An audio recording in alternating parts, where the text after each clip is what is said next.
Hello everyone, Mike here with MikeOverlanding. Thanks for watching. This episode is about unnecessary options. Now, it's my opinion on about 8 options that I purposely did not get on my Gladiator Rubicon and the reasons why. Everybody has a different mission or purpose for their vehicle. The options that I deselected were based on my mission, and the first mission is this is my daily drive. So I needed something that could economically somewhat get me to and from work, my daily drive. The second thing is I needed to get to where I want to go overlanding. So I've got a lot of highway driving to get there, so that was a factor. Third is once I get to where I want to overland, I want to be able to go off-roading, four-wheel driving. I want to go places that not many people can get to, and I want to be able to get out. So I need an off-road vehicle for that. Fourth would be I've got a 20-year-old and an 18-year-old college students, or one soon to be, and getting them to the dorms, moving them to apartments. This is a perfect vehicle for that. And lastly, it's your usual pickup truck hauling lawn debris and such. So I'm going to go over about 8 reasons and or options that I didn't get and the reasons why I didn't get them. The first option I took a pass on was leather seats. Leather seats don't do anything for me. I know some people like them. I have owned cars or trucks with leather seats. I've owned a Suburban and I've owned a Yukon XL with leather seats, and frankly, I think they're overrated. Again, that's just my opinion. The cloth seats breathe easier. They aren't super hot in the summer when the sun's beating on a leather seat, and anybody who's ever sat on a leather seat with shorts on in the summer knows what I'm talking about. And lastly is the cost. Leather seats cost $1,495. I'm not sure what anyone gets for that, other than if you just have a personal preference. If you're willing to spend that money on it, then go for it. But again, I think the cloth seats breathe easier. Now, there was one thing that disappointed me about the cloth seats, and that is in the back seat, in the cloth seats, the center seat does not move forward and provide an armrest for the 2 other passengers with cup holes in it. Now, I had seen a number of videos where they showed that there was this option, but I didn't realize that only came with the leather seat option. So there is one reason to get the leather seats if you think you want to have that option. I custom ordered this. I was thinking I was getting that. Nowhere in here, or if you go to jeeps.com and do build and price a Jeep, nowhere does it talk about the fact that there's a difference between the leather seats and the cloth seats, other than leather and cloth, in that the leather seats come with this rear seat console that comes down. So I had already ordered my Jeep. It was already built, and then I realized that, oh, wait a minute here, it may not come with a center console. So I called my dealer. They didn't know what I was talking about. They didn't think that any of them came with them. They called me back and said, you're right, it only comes with the leather. So they didn't even know. So Jeep could do a far better job of making people aware of that option. I think it will help them sell the leather, which is, I'm sure, what they want to do, because it costs more. Number 2 on my list is adaptive cruise control. Now, adaptive cruise control allows you to match the speed of the vehicle in front of you when you're in cruise control. So if the vehicle in front of you slows down, you will also slow down. Sounds like a good idea on its surface. Not for me, though.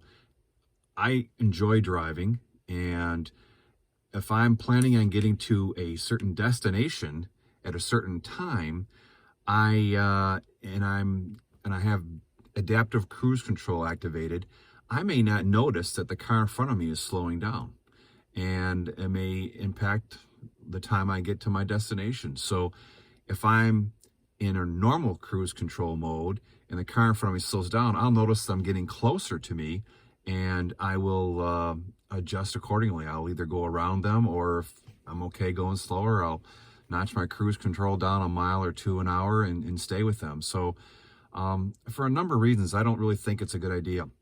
The main reason for me, though, is that where Jeep puts the adaptive cruise control, they put it right above the rear view mirror here, and it blocks view outside of that mirror. I actually think that's a safety issue.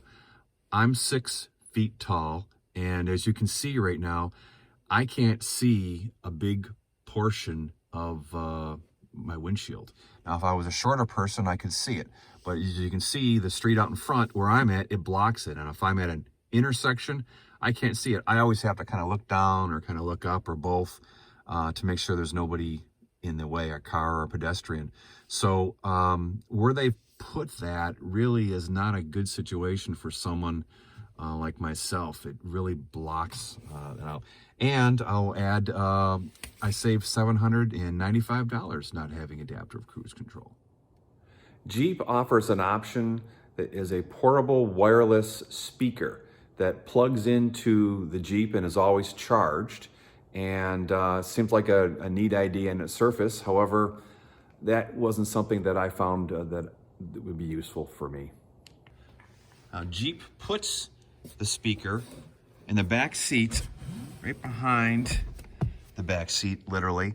And you can see I've got a pair of orange gloves and some binoculars and some other items that I'm using that space for. So the space has come in good use for me, but this is where the portable speaker would go. So for me, the portable speaker, Bluetooth, would be something I really wouldn't use. And I bet you at $295, one could go out and buy a cheaper one. Number 4 is body color fenders. As you notice, I did not get the body color fenders, and I saved myself $495. But that wasn't the primary reason. For me, I was concerned about scratches and pinstriping on the fender while going through trails. And time will tell, but it seems to me that the plastic fender flares will show less of the scratches and may not even scratch as often. So I thought, why pay for that? And frankly, I think it looks better. I like the offsetting of the colors. I've got the Gobi with the black fenders, and many other parts of the Jeep are black. So those two colors offset each other very, very nicely, in my opinion. Okay, number 5. You'll notice I did not purchase a tonneau cover. I do intend to purchase a tonneau cover in the future, but I did not get the tonneau cover that Jeep offered at the time. They offer 3 varieties now. I think there were only 2 when I purchased mine. But the roll-up is $400 or $595, as is the soft trifold. The hard trifold is $950. Now, I think a tonneau cover is essential, but I want one that will lock, whereas it's my understanding that none of the Jeep ones are lockable. And I want something that will work with a bed rack. And so far there aren't bed racks, tonneau covers combinations out there that work together. I know of some that are in production, but they're not out yet. Now this item is the tires, and I had 2 choices, and the cost difference, there was no difference in cost whatsoever. But I went with the 33-inch Falcon all-terrain off-road tires. I did not get the mud terrain tires. And again, it's my mission. This is my daily drive, and I do some highway driving, getting to locations where I want to overland. So it really didn't make sense to get the mud tires. It's my understanding that the mud tires also make more noise when you're traveling on the road, and that they wear quicker on the road. So for all those reasons, it didn't make sense for me to get the mud tires. Option number 7 that I took a pass on is the Max Towing Package. Actually, I didn't really have a choice. If I wanted the Max Towing Package, it does not come in the Gladiator Rubicon. You can get it in the Gladiator Sport and the Sport S. However, the Rubicon does offer the Trailer Tow Package, which is what I've got here. There's a list of the attributes of the Max Towing Package, and it talks about a towing capacity of 7,650 pounds. The only difference between the Max Towing and the Trailer Towing is the Trailer Towing is 7,000 pounds. So it's just 650 pounds. I don't need to tow huge things. So this package worked fine for me. The alternator is 240 and they're the same. Axles, both have the Dana 44 wide track. Axle ratio is 4.10 and both have the same. Engine cooling, both have the heavy duty. Both have the class 4 hitch, as you can see here. They both have the trailer zoom, which is a camera right up here that it's a backup camera, but also there is a zoom feature, so you can zoom in on the hitch when you're connecting, and it's a great thing. And the GVWR is exactly the same for both vehicles, 6,250 pounds. So I really don't feel like I'm missing anything, and it wasn't even really an option unless I wanted to not get the Rubicon. And if you don't get the Rubicon, you miss out on a whole host of other goodies that were important to me. The 8th option that I took a pass on was the front steel bumper. Now, the front steel bumper looks awesome. It not only does it look awesome, but it allows one to affix a winch to the front, whereas the plastic does not. By getting the plastic, I've saved $795. I've never needed a steel front bumper before, but someday I may wish I had a steel bumper with a winch on it. I will tell you that this is the one option I saved for last because this is the one that perhaps I may regret someday. However, I do know that one of the wonderful things about the Jeeps is you can take so many things on and off. Certainly the bumper can be one of those. And if I find myself where I'm getting into more and more technical trails and that I really need to have a winch, then I'll just upgrade the bumper and the winch accordingly. But for now, I'm gonna go without it. One of my most influential people that have kind of gotten me into this is watching Chris from Adventure 4WD.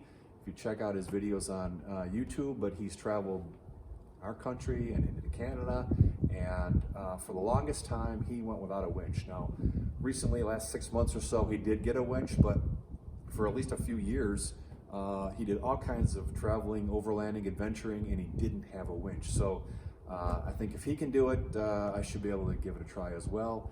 And again, if I start getting bored with where I'm going and I think I need to challenge myself, a steel bumper and a winch will be in my bucket list. Overall, my savings are almost $5,000 without these 8 options. And so far, I don't think I'm going to regret the decisions I've made, but time will tell.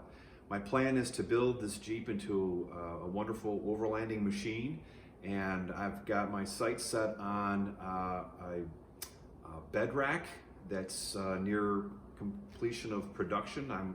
I was told just yesterday that 4 to 6 weeks they should have them ready to go, and I will be doing a video on my unboxing and installation of that bed rack. I also have a tonneau cover situation that will work with it, and that should be coming around the same time, if not a little bit later. And I will do the same. I'll do an unboxing and a installation video on that and show you that. And finally, I know pretty much which rooftop tent I'm going to get. And again, I'm gonna wait to see if I first get the bed rack on first and make sure I believe it will work well with the rooftop tent I wanna purchase. So please tune in to Mike Overlanding on my YouTube channel and subscribe if you'd like to be notified when I come up with new videos. Thanks for watching. I hope this was helpful.